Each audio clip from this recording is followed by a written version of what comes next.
मी औलाद आहे साली करंटी रावणाची। तुम्ही म्हणाल का आमच्याच पार्टीच्या विरोधात बोंबलाले आला काय?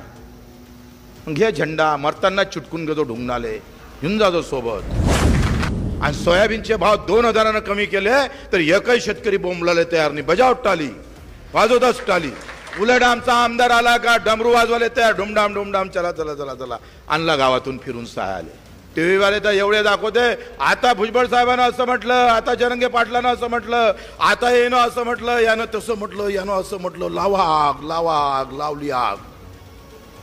बोलल्या बोलल्यानं आग लागते ना। आमचं सहायचं 2000चं नुकसान क्विंटल मागं होते तर आग लागत नाही। जेथपर्यंत माझा शेतकरी घेणार नाही तोपर्यंत आमच्या घरात आनंद येऊ शकणार नाही। आम्ही कठोर बोलतोय, शिव्या देऊ, आम्ही स्वतः बदलाम हो, लेकिन अब पीछे नहीं, आगे जाने वाले हैं। डरेंगे नहीं, मारने वाले हैं, मार कर पीछे आने वाले। तुम्ही औलाद आहे साली करंटी रावणाची। तुम्ही त्या राम भक्ताचं काही ठेवलं नाही, फक्त मुंह में राम और बगल में छुरी है तुम्हारे, काट डालो किसानों को। काँग्रेस होतं ते तसं, आणि आता तुम्ही त्याच्यापेक्षा भारी निघाले। अशी मनाची वेळ येते का काँग्रेस बरे होते, किमान व्यक्तिगत राग नव्हता। वसंतरावच्या आयुष्यामध्ये जामंतराव ते एकमेकाची दुश्मनी होती, पण जेव्हा जामंतराव अंदर गेले तेव्हा वसंतराव नाईक जामंतरावच्या आईले भेटायला गेले। ही संस्कृती आहे महाराष्ट्राची। आणि हे निघाले औलाद, मारून टाका, कापून टाका, हे सगळे आक्याचे आका तयार केले बीजेपीनं गावागावात, तालुक्यात। ह्याचा आका मुंबईत बसलाय, निवड 2 नंबरवर काम सुरू आहे। तुमचं आमचं कुठेही हित नाही। इथं दरी जे पडली आहे ते ग्रामीण वर्सेस शहर, अधिकारी वर्सेस शेतकरी, हा भेद आहे। तिथं मागान ते दिलं जातं आणि इथं मेलो तरी भेटत नाही। 34,000 रुपये आम्ही पाहतो, 3400चं सोयाबीन। आता जर खरेदी केंद्र जर सुरू केले नाही भाऊ, अभी मोदी जी ने बताया था सोयाबीन का मिल्क होगा और मिल्क भेज देंगे हम विदेश को।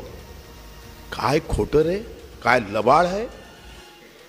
मिल्क तर सोडा, सोयाबीनचं 5 मिलियन टन तेल आयात केलं तुमच्या ह्याच्यावर बसाले। 5 मिलियन टन तेल विदेशातून आयात केलं, आणि विदेशातून जसं तेल आयात केलं, खलाम सोयाबीन उत्पादक शेतकरी पूरा मेला। ये राठौड़ जो बोल रहा है वो संजय राठौड़ को कब समझेगा? उसको नहीं समझने वाला है, क्योंकि उसके पास मंत्री पद है, पार्टी बड़ी है। किसान खत्म हो गया है, किसान खत्म हो गया है। सगळ्या कुंभी, तेली, माळी, बंजारा हे सगळे नेते जातीले घेऊन बसले, शेतकऱ्याला घेऊन कोणीच बसलं नाही। टीव्हीवर जर तुम्ही पाहिलं तर रोज एक जण ओबीसी वाला बोलते, एक जण मराठा बोलते, एक जण दलित वाला बोलते, तर एक जण मुसलमान बोलते, एक हिंदू म्हणून बोलते, शेतकरी म्हणून बोलायला सापडतच नाही। त्याच्यात पार्टीच्या विरोधात 2 शब्द आले तर नाराज होऊ नका, नाही तर तुम्ही म्हणाल का आमच्याच पार्टीच्या विरोधात बोंबलाले आला काय? घे झेंडा, मरताना चिटकून घेतो ढुंगणाले, घेऊन जातो सोबत।